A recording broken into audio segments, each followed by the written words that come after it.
Welcome back to the show. This is the Daily Brief with me, Samuel Njoroge and Shiksha Arora. Would like to take you straight on now to Mombasa County and bring in our reporter Fred Kai for an update from that region. Fred? Shukran sana Sam. Na miaka mingi vijana wamezidi kulalamika kwamba nchini hakuna kazi. Na kwa wao kazi muhimu kwao ni kazi ile ya kuweza kuajiriwa, kuweza kutoka nyumbani kufika ofisini na kukaa pengine kufanya mawili matatu, ndiposa kwao wanaona ni kazi.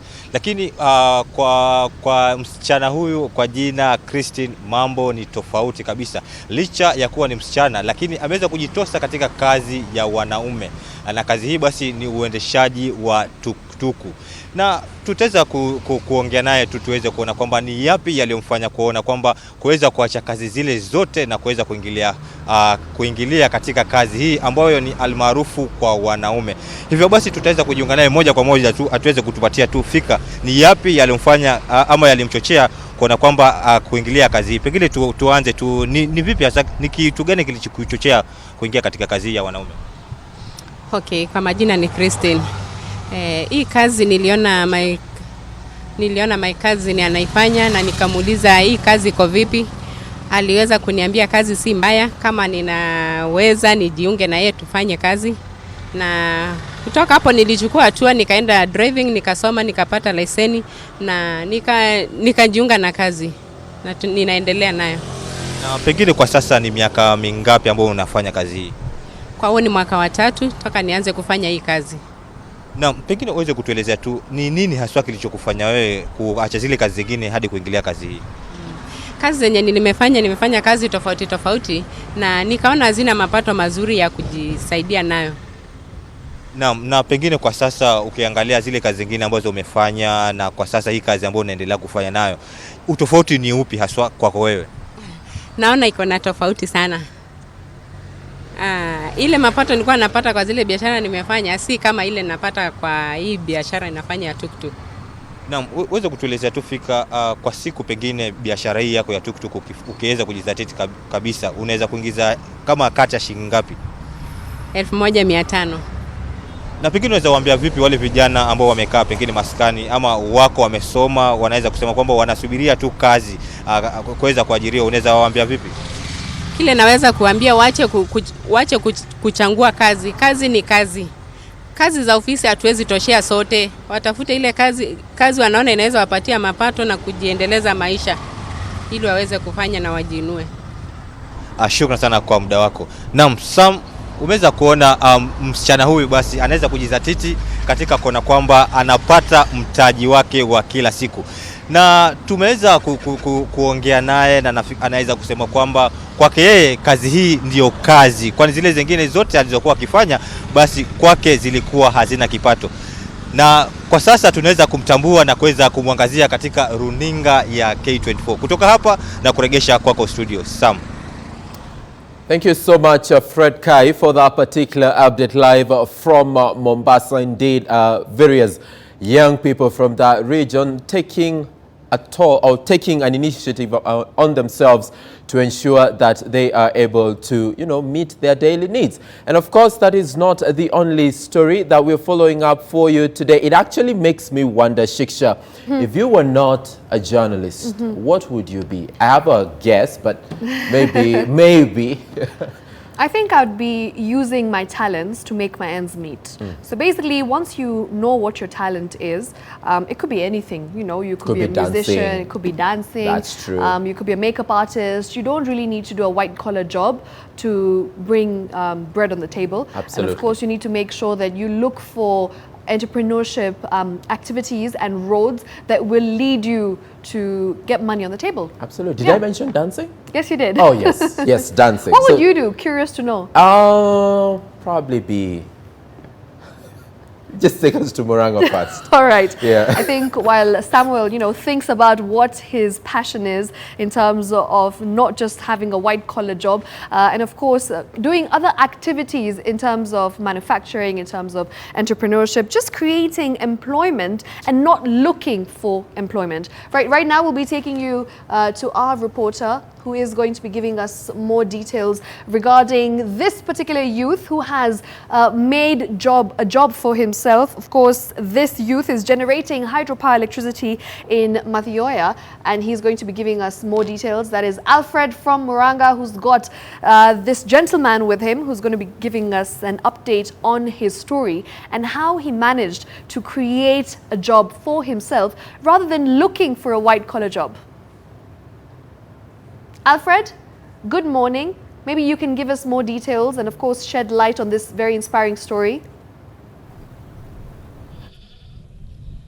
Good morning Siksha, na kupata kwa njia iliyo salama kutoka upande wa Mathioya, eneo bunge la Mathioya hapa kwenye kijiji cha Gikoye, ambapo nimeweza kuungana na kijana mmoja ambaye anaweza kutengeneza kutoa nguvu za umeme kutokana na maji, na ameweza kuwapea wakazi wa eneo hili maji stima kwa bei nafuu. Na ningependa iwapo mpiga picha wetu anaweza kutuonyesha picha iliyo nyuma yangu ambapo ni ofisi ya kijana huyu ambaye ameweza kujiajiri na kuajiri vijana wengine katika kazi hii ya kufanya kazi hii ya kutoa nguvu za umeme kutokana na maji. Na ningependa tuweze kuzungumza naye ili aweze kutueleza matatizo anayowakumba na mapendekezo yake kwa serikali kulingana na mambo hili. Na asante sana. Na ningependa utueleze matatizo anayokukumba kazi, na pia kwanza utueleze kazi ambayo unaifanya na jinsi ambavyo unaifanya kazi hii. Hebu niseme kwamba kwa majina naitwa John Magiro Wangare. Ni mimi nilifumbua hii kampuni ya Magiro Hydropower ambayo tunajenerate stima tunapea community.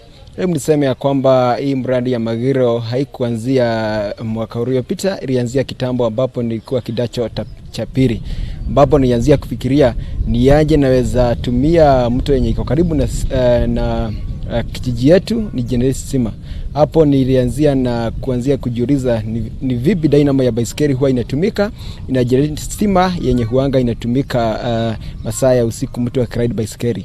Nipoza nilienda nikatoanisha dynamo ya baiskeli, dynamo yenye ilikuwa kwa baiskeli ya bradhangu, na nikaenda nikaiweka kwa mto na turbine yenye nilikuwa nimeunda ya mbao, ambayo nilienda nikaiunganisha, ikazunguzwa na maji, ikatoa kiasi ya voltage about 40 kama ina hivyo, ambayo haingeweza kufindi lendio ama kufindi TV.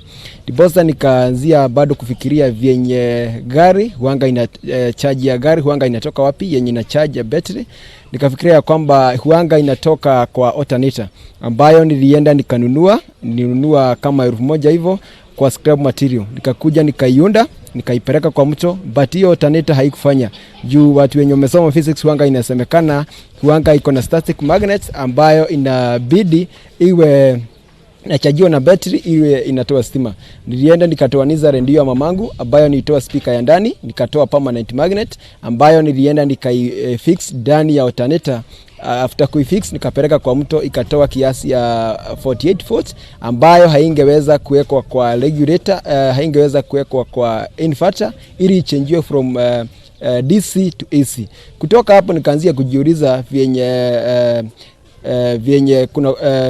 vyenye zile machine zingine zinajenerate stima huanga zinatoa stima zikitumia njia gani. Nilienda nikanunua alternator nyingine ambayo ilikuwa imefixiwa kwa generator, nikatoa upande wa generator, nikaweka kando wenye huanga unatumia mafuta, nikaachwa na upande wa alternator ambayo nilienda nikapeleka kwa mto. After that nikafix na ile turbine yenye nilikuwa nimetengeneza kubwa ya mabati na rim ya baiskeli. After kuiconnect ikagenerate about 220 volt yenye nilikuwa nimesaa jenga line ya kupeleka nyumbani na kwa neighbor kwenye nilikuwa nimepitiza line. Kutoka hapo kukawa na masidano ya Green Innovation yenye nilikuwa niliwin in Kenya mzima, nikawa number 1 kwa green energy kwa Netfund. After that nika get support, kuna masindano mengine ilikuwa ya pollination, I became number 1. Kuna nyingine ilikuwa ya South Africa, nikawa namba 1. Kuna nyingine ilikuwa ya Afrika mzima, ilikuwa inajiita South Africa, tena nikawa namba 1. Kuna nyingine ilikuwa Tanzania, ilikuwa inajiita WWF in Africa, bado nikawa namba 1. But hebu niseme ya kwamba tumekutana na changamoto za hapa na pale, Jupo zenye huanga tulikuwa tunatumia kitambo zinafika sometimes zinaanguka, but after that kuna Weroisa wenye wamekuja kutoka, kunaye Weroisa mmoja amekuja anaitwa Thomas kutoka Belgium mwenye amekuwa ametusaidia sana kutupea poles, wire na vitu zingine kama light. Now tuko na transformer mbili, but naomba ya kwamba juu distance yenye tumepeleka stima it is about 28 km kwenye tumefikisha stima, na bado wire hatuna vitu kama vikingi, na tunaomba mpaka serikali juu stima yetu inakuanga cheap sana, juu kwa kila mwezi huanga tuna charge 200 atakaa umetumia kupika, umetumia na safkata ama umetumia kupump maji. Na ungeweza tueleza labda matatizo ambayo yanakukumba kwenye kazi hii na maybe ombi lako kwa serikali? Hebu niseme ya kwamba kwa hii time tujakuwa serikali ikikuja ama watu wenye wakao kama kwa in the CDF July now tumekuwa tukiekea watu matawa ya barabara, ni vile tu ilizaa watu wakaanzia kuharibu kuimba. Nilikuwa nimeweka karibu kilomita 2 security light ambazo hazikuwa zinalipwa na mtu, tumeziweka bure. Hebu niseme ya kwamba kama county government ama national government mtu mwenye anaweza tusaidia kwa hii kampuni, hebu niseme ya kwamba tunaweza enda bari juu hii kampuni hatuifanyi kama ni biashara, tunafanya kama ni kusaidia wananchi wa Kenya. Asante. Shikisha, kama ambavyo umeweza kusikia ni kwamba kijana huyu anaweza kufanya kazi kwenye eneo hili, anaweza kuwapelekea watu umeme nyumbani ambao unaweza kutegemewa na ambao inaweza kuwapa pesa vizuri. Na ningependa labda tuweze kutuma wito kwa serikali kwamba kijana huyu amelalamika kuwa hata akifanya juhudi zake serikali bado ifanye juhudi zake ili kuweza kukamilisha mambo zake. Kwako Shikisha. All right, thank you very much for that, Alfred from Muranga. Of course, he has been giving us the story of a young man who has created a means to make his ends meet. And of course, this is not by the formal white-collar employment. Instead, he has entrepreneured. Of course, he has branched into entrepreneurship, and he's been able to do so by creating hydroelectricity in Madhyoya. Now, moving on to other stories that we've been covering throughout the day, we will be giving you the latest. But for now, touching on the feedback that we've been getting on our social media pages, we've got at Olemetos who says, so we shall export then, import it again. Okay. Moving on to the next one that says, the absurdity is that we will import it back. This time, Energy_Kenya will factor in the exports and import cost as well. We've got another one here. Moving on swiftly.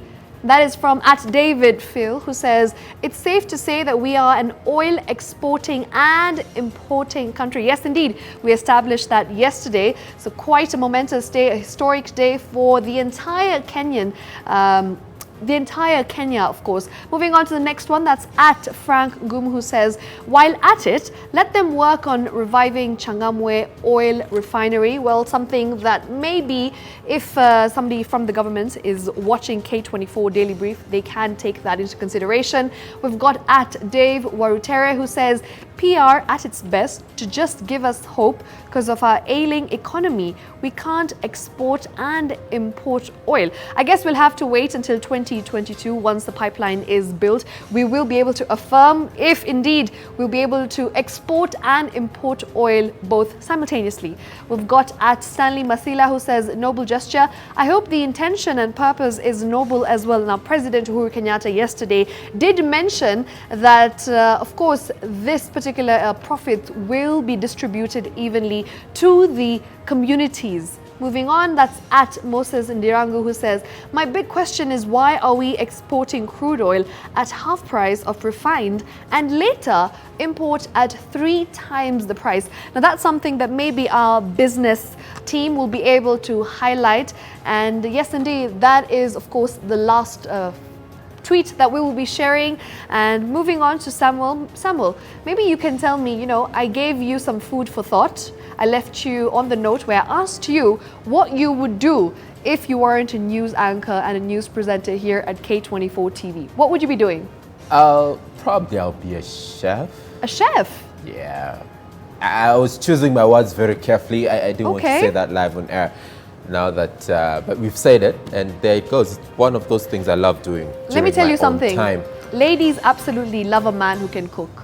Nice. She just said it. Ladies love a man who can cook. But honestly, part of the feedback that we've received from our viewers today, and as far as the content that we've been running by them is concerned, and most importantly, or at the center stage, is that link we had from Fred Kai this morning on oil. Yes. And mixed reactions, we can safely say that.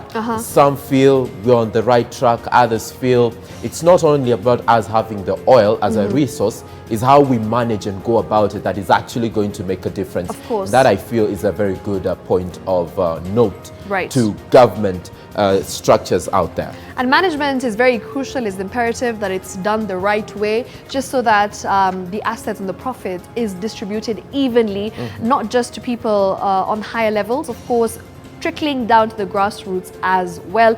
And on that note, we'll be taking a short break. Make sure you stay tuned right here. Keep interacting with us.